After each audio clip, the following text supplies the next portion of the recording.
Hi, everyone, and welcome to another episode of Ancient Warfare Answers with me, Murray. Well, some very exciting things. Firstly, is another postcard, and it's a hand-drawn one from Simon Ferdinand from Amsterdam. Thank you, Simon. Amazing. It's going to take its pride of place up there. It will cover some Aristotle in just a moment. Thank you for that, Francesco. I haven't forgotten you, but my knowledge of metals for reenactors is poor, so I'm still researching. So I will get to that. And the question that Simon asks, and I think this is a 3rd century AD Roman legionary, 3rd, maybe 4th, but 3rd, I'm thinking 3rd. Anyway, glorious. Murray, top podcasting. My AWA questions are these. 1, it's often said that Greek armies put their best soldiers on the right. Given that predictability is exploitable, how and why did such a convention arise? Nice. On to that in a moment. 2, were there no notions of losing well or instance of an exemplary defeat in ancient warfare? Thanks, Patron Simon. Lovely. Right. Well, let's answer question 1 first. Indeed, it is often said that ancient Greek armies put their best soldiers on the right, and that does become a convention. And of course, it is exploited, which we'll get to. So what we have in various ancient Greek accounts, and like all ancient battle accounts, it's never consistently said. It's said a few times, but enough for us to say this is a consistent practice.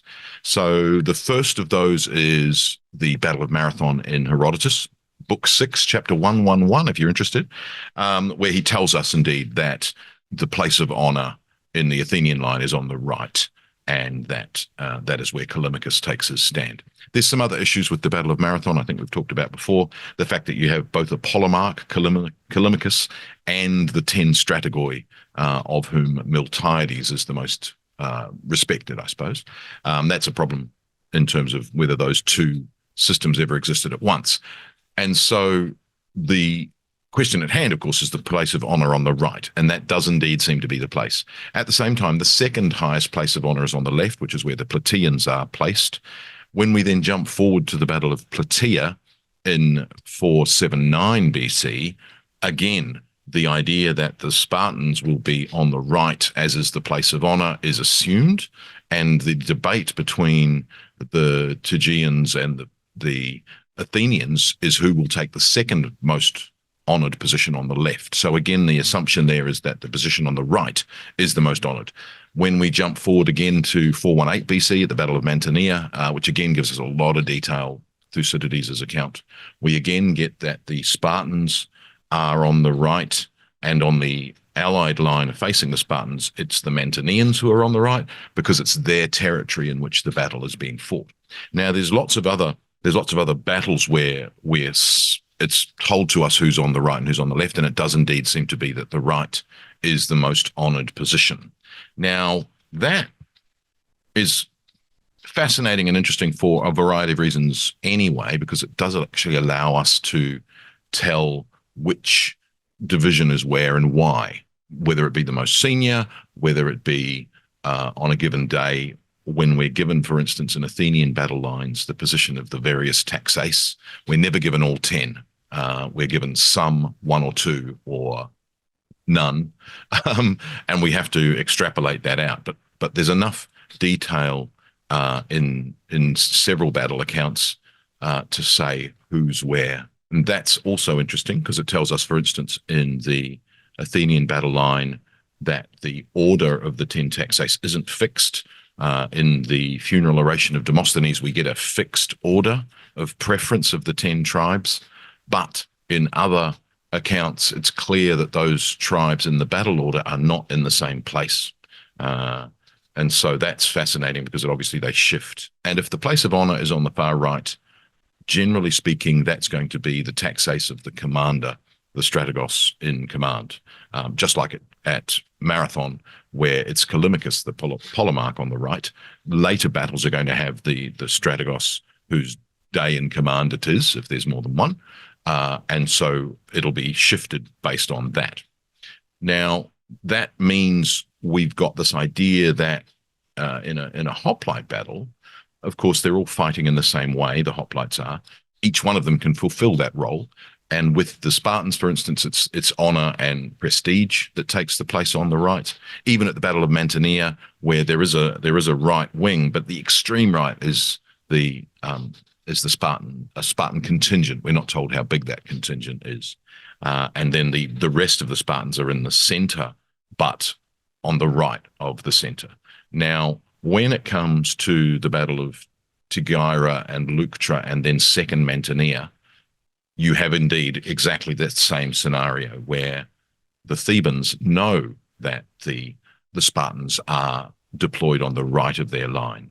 And so what the Theban, or one of the aspects of the Theban genius, is that they deploy their best troops on the left to face the Spartans.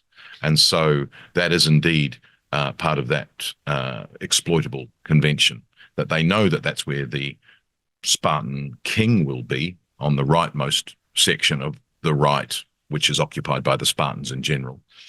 There are a couple of arguments that the Spartans are sort of sprinkled amongst the Peloponnesians, but it seems to be that the rightmost position is the king and his bodyguard, the Hippaeus, or that the Spartans themselves are on the right and then the other Peloponnesians are on the left of that formation. That certainly seems to be the case at the Battle of Mantinea, for instance, First Mantinea in 418.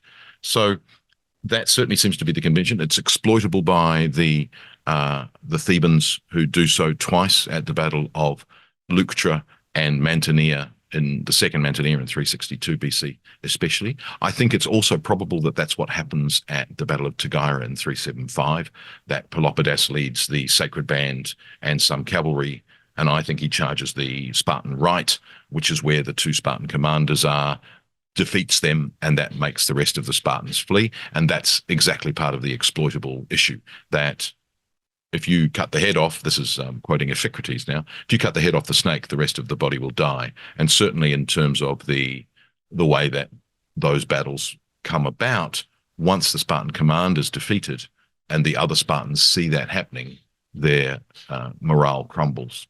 So yes, it is. How that convention comes about and remains in place is a trickier one, because I think that there is a great deal of ritual and tradition and indeed convention in Greek warfare, something that we don't probably emphasize enough in modern ancient history. So that's certainly that aspect of it. Now, of course, after the Thebans, you get a reversion to the place on the right. So Philip of Macedon seems to take his position on the right of the Macedonian army. After him, Alexander also takes his position on the right, but generally, he's taking his position on the right with cavalry rather than with infantry. But, on the right of the phalanx, you get the hypaspists. So in a way, that position of honor on the right still remains in ancient warfare. When does it disappear? It disappears. Certainly the Romans are not following that same account in later legionary battles. The right is not necessarily the strength. The strength is the legion, and wherever the legion is occupied. However, having said that, Vegetius tells us that the first cohort is positioned on the right of the front of the legion. He's the one who tells us that the cohorts are in two lines. So that seems to be still that the right is the place of honor. And so in a way that sort of continues by the Dark Ages. You've got the center is where you stand. Again, when we think about Persians, it seems to be the center is where Darius and Xerxes are positioned when they fight. You have several other sort of interesting accounts, but most of them don't give us enough information to tell where this place of honor is in later battles. But for the Greeks, it's the right. Even after the defeat of the Spartans, taking advantage of that idea, the Macedonians revert to the place of right being where the commander seems to take position, and that is the place of honor. So it is indeed an interesting aspect of ancient warfare. I will get to your second question in a separate podcast. Simon, so you get 2 because you answer 2 questions, and I can actually answer them, so that's good. Of course, you can ask a question too. You can send us an email. Thank you for all your emails and messages. You can reply with a comment on YouTube or on whatever platform you listen to or watch this podcast. You can send us a postcard, indeed, PO Box 222 Belfield 2191 Australia. That will get to me, and I look forward to answering your questions next time. So thanks very much.